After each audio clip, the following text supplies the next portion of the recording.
2 फेब्रुवारीला गुरुप्रतिपदा आहे. अत्यंत महत्वाचा आणि खूप छान असा दिवस हा आहे. तर या दिवशी आपण सगळ्यांनी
त्यानंतर काशी क्षेत्र लागले. त्यानंतर बरेचसे वर्ष त्यांनी तिथल्या ठिकाणी त्यांनी तीर्थक्षेत्र लागले. व दुसरी गोष्ट म्हणजे त्यांनी कृष्ण सरस्वती या वृद्ध संन्याशांची त्यांनी गाठ पडली आणि त्यांच्याकडून दीक्षा घेण्यासाठी त्यांचा नाव नृसिंह सरस्वती असं ठेवण्यात आले. तर अशा त्या मागची छोटीशी कथा आहे. आणि बघा, आपण तुम्ही जर गुरुचरित्राचे पारायण केले असते तर त्यामध्ये सुद्धा हे जे मी तुम्हाला सांगितलेले आहे याचा ह्या गोष्टीचा तेथे उल्लेख केलेला आहे. ज्यांनी गुरुचरित्राचं पारायण केले असेल त्या सगळ्यांना ताई दादांना माहीतच असेल. तर ही थोडक्यात माहिती होती. आता गुरुप्रतिपदेच्या दिवशी आपल्याला काय करायचे आहे तर सगळ्यांनी पहिल्या आपल्याला सकाळी लवकर उठून छानसा उंबरा स्वच्छ करायचा आहे. छोटीशी छानशी रांगोळी करायची आहे.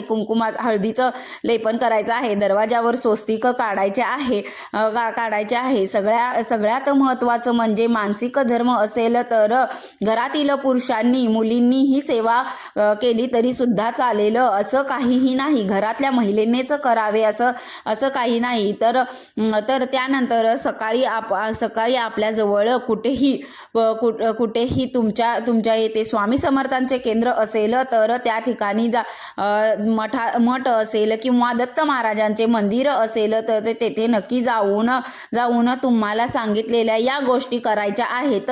किंवा तुम्ही घरामध्येच नृसिंह सरस्वती महाराजांचा फोटो असेल तर किंवा आपल्या स्वामी महाराजांचा फोटो असेल तर तो फोटो असतोच प्रत्येकांकडे.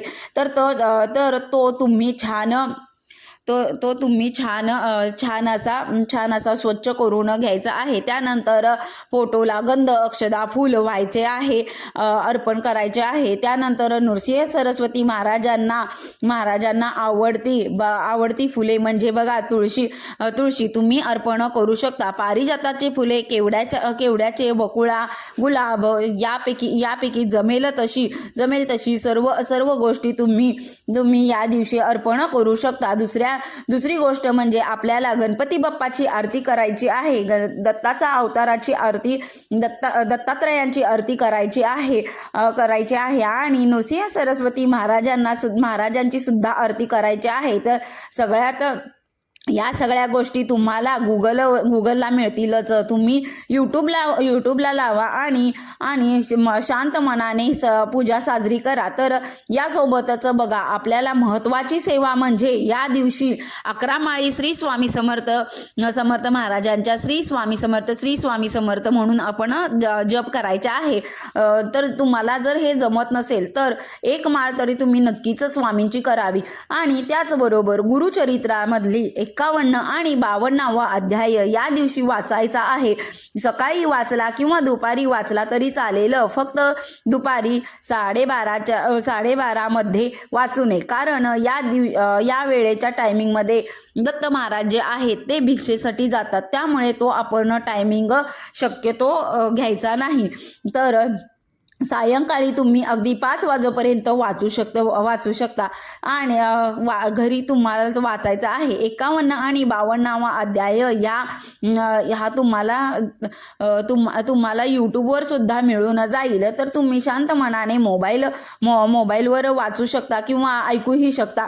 तर तुमच्याकडे गुरुचरित्र असेल तर तुम्ही वाचला तरी चालेल. समोर ठेवून ग्रंथाचे पूजन करून मग वाचायला सुरुवात करायची आहे. घाईघाईने न करता मोठ्या आवाजाने छान व्यवस्थितपणे स्पष्टपणे तुम्हाला वाचायचं आहे. घरामध्ये स्त्री पुरुष मुले वयस्कर कोणतीही लोके असतील त्या ज्यांना वाचता येते वगैरे कोणी त्यांची इच्छा आहे यांनी गुरुचरित्रातील 51 आणि 52वा अध्याय वाचायचा आहे. तर आपल्याला नैवेद्य म्हणून आता त्याचे फळ आपल्याला खूपच मिळते. हे जे वाचन केले तर आता आपल्याला नैवेद्य काय ठेवायचा आहे, तर तुम्हाला जो नैवेद्य आहे तो महाराजांच्या आवडीचा आहे. तर या नैवेद्य या दिवशी जर ही सेवा केली तर नैवेद्य हाच नैवेद्य दाखवला तर महाराज सगळे काही देऊन जगातील मोठे खूप मोठ्या अडचणी आहेत की काही त्या मोठ्या अडचणी दूर होतात. तर त्यांच्या बाहेर त्यातून आपण बाहेर पडून अतिशय सुवर्ण संधी आहे. तर नक्कीच न विसरता ही सेवा करायचा आहे. तर तुम्हाला दुपारी 12 वाजेपर्यंत म्हणजे 12 वाजेपर्यंत आपल्याला हे जेव्हा जेवतो त्याच्या आधी नैवेद्य करायचा आहे. अगदी पंचपक्वान असं काही नाही. तुम्हाला जमल तसं तुम्ही वरण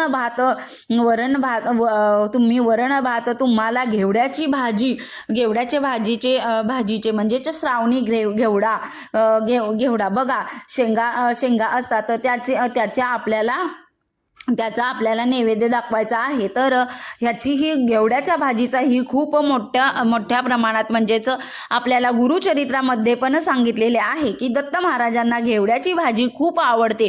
त्यामुळे आपण त्यांना घेवड्याची भाजी आणि शिरा, गुलाबजाम असे तुम्ही छोटे छान असे चाणक्य म्हणजे छोट्या आपण चाणक्या म्हणतो तर करा किंवा पोळ्या करा किंवा तुम्हाला असा नैवेद्य दाखवायचा आहे. तर सात नैवेद्य कोणासाठी बघा, तर पहिला नैवेद्य तुमच्या कुलदेवतेसाठी, दुसरा नैवेद्य जो आहे तो भगवान नारायणासाठी, तिसरा जो आहे तो दत्तात्रेय भगवानासाठी, तर चौथा जो आहे नृसिंह सरस्वती महाराजांसाठी, पाचवा जो आहे ते स्वामी महाराजांसाठी आणि सातवा जो आहे तो भगवती गायत्री माता यांच्यासाठी आहे. तर तुम्ही ह्या सहा नैवेद्य कोठे दाखवायचे आहेत, तर 6 नैवेद्य एकाच ताटामध्ये ठेवायचे आहे. तर पुरीची साईज छोटीशी पोळी करायची आहे. त्यामुळे ते व्यवस्थित त्यावर आपण वरण भात आणि भाजी गोड पदार्थ असे आपण हे 6 नैवेद्य छोटेसे करून घेऊन या ठिकाणी करायचे आहे. तर ताटात एकाच ताटामध्ये हे सगळे नैवेद्य घ्यायचे आहे. तुळशीपत्र नक्की ठेवायचे आहे. तुळशीपत्र ठेवायला विसरायचे नाही. तर तुमच्या देवाऱ्यासमोर तुम्ही ठेवायला हरकत नाही. जर तुम्हाला जमत असेल तर आपल्याकडे तर नृसिंह सरस्वती यांचा फोटो नसला तर मग आपण हे जे नैवेद्य आहे तर ते आपण केंद्रामध्ये घेऊन गेलं तरी चालेल. तर तुम्ही त्याला हळदी कुंकू व्हायचं आहे, अक्षदा व्हायचे आहे आणि स्मरण करायचं आहे आपल्या कुलदेवतेचे स्वामी दत्त महाराज गणपती बाप्पांचे स्मरण करायचे आहे. त्यानंतर हे नैवेद्य अर्पण करायचं आहे. मग परत तुम्ही आरती करायची आहे. गणपती बाप्पाची आरती, कुलदेवतेची आरती, स्वामींची आरती, त्यानंतर आपण दत्तात्रयांची आरती करायची आहे आणि तोच प्रसाद आपल्याला प्रसाद म्हणून सगळ्यांनी घरात खायचा आहे. तर तुम्ही जर केंद्रात गेला तर तो तिथेच ठेवला तरी चालेल. तुम्ही तिथेच ठेवला तरी चालेल. त्यानंतर आपण सायंकाळी तुम्ही बेसनाचे लाडू किंवा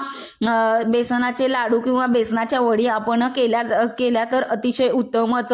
तर बघा, हे छोटेसे जे उपाय आहेत ते आपण करून आपल्या दत्तात्रय महाराजांना प्रसन्न करून घ्यायचे. आपल्यानंच ठरवायचे आहे. तर घरामध्ये स्वामी नृसिंह महाराजांचा दत्तांचा फोटो असेल तर या सगळ्या गोष्टी केल्या तरी सुद्धा चालेल.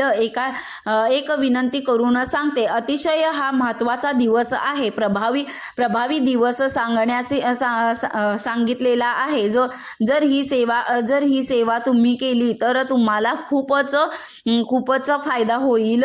तर तुम्हाला असे काही प्रॉब्लेम असतील तर तुम्ही हा नक्कीच उपाय करा. जेणेकरून हे उपाय केल्याने तुमच्यावर दत्त महाराज प्रसन्न होतील आयुष्यातील व्हिडिओ ज्यांना हा व्हिडिओ आवडलेला आहे, तसंच ज्यांच्या कुणाच्याकडे अडचण असतील तर त्यांनी हा व्हिडिओ त्या लोकांपर्यंत शेअर करावा, जेणेकरून त्यांच्याही आयुष्यातील अडचणी, दुःख दारिद्र्य हे नष्ट होईल. हे छोटेसे साधेसे उपाय केले तर आपल्याला त्याचाही फायदा होईल.